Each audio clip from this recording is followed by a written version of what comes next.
It's a Tuesday, people, and we're in the book of 2 Corinthians 5, to be more exact. So the reason why I'm in 2 Corinthians 5 is because, A, I couldn't sleep last night and had a late night thought.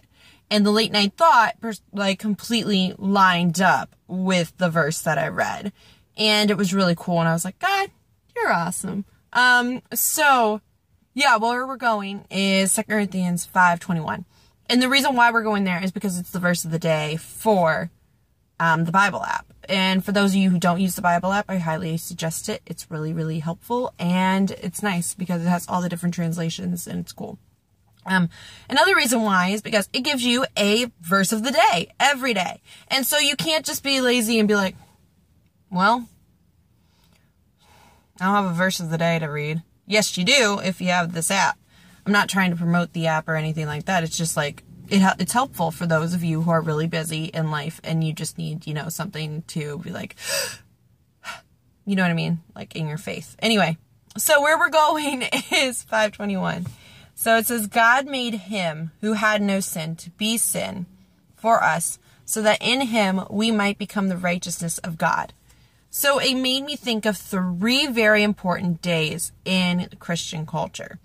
And the first one is Christmas. They're all important pretty much in the Bible. Honestly, I'm not saying that any day is more important, but there are pivotal, crucial moments that define our, belief system and why we follow the great God that is totally true and totally real and the only God that's real and true. But anyway, when it says God made him who had no sin to be sin, so it made me think of Christmas. And how every day we should treat it like Christmas. That Buddy the Elf excitement that, yay, it's Christmas.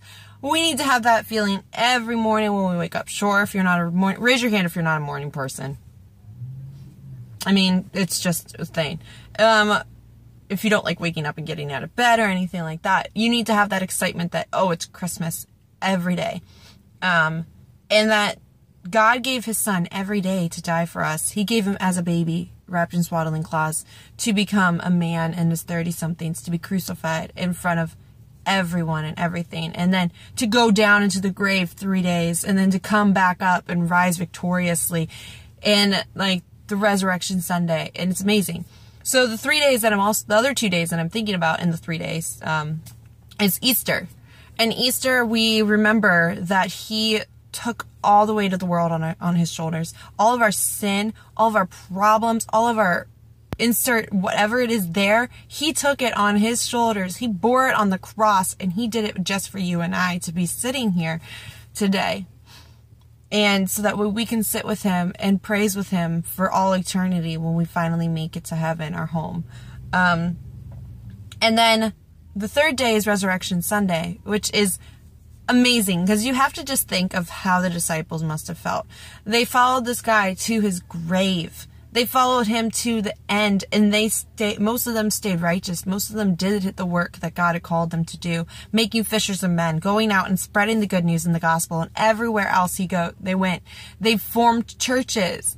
Paul has become my new favorite disciple to learn more about, because there's so much about him that I think that we don't necessarily know completely. You know what I mean? So, not speculating or anything like that, but just reading through it and understanding his character and knowing that he was striving after what God had told him to do. And he did it. With the Church of Philippians, 3 unlikely characters gathering together because of one common core, which was Jesus Christ was their Messiah, and they knew it and they understood it.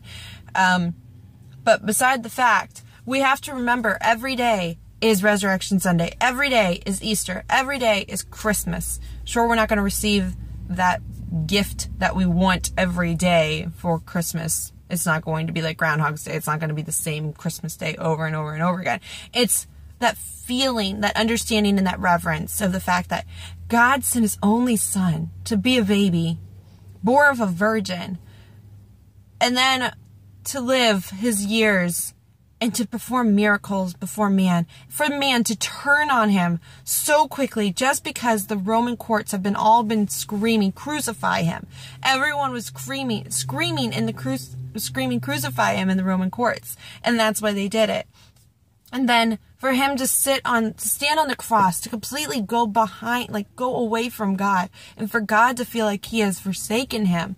And he screams, "Why, my God, have you forsaken me? Forgive them, for they know not what they're doing." He begs for forgiveness in his final breaths for us. Isn't that amazing that he would go to the Father of fathers, the God of God, the only God, the King of kings? He screams to him and he cries out to him in one of his final breaths, "Forgive them, for they not know what they do." Forgive them, for they don't know what they're doing. And the fact that he does that, and he's so kind to us, and he shows us mercy and grace every day. Grace means gift. And he gives us that gift of grace every day. So every day is Christmas, every day is Easter, and every day is Resurrection Sunday. And we eagerly await the day for him to come back and get his church. Now remember those thoughts as you go throughout the rest of your week. I love you, God loves you, and as usual, stay awesome, people, because why? It's Tuesday, and just should.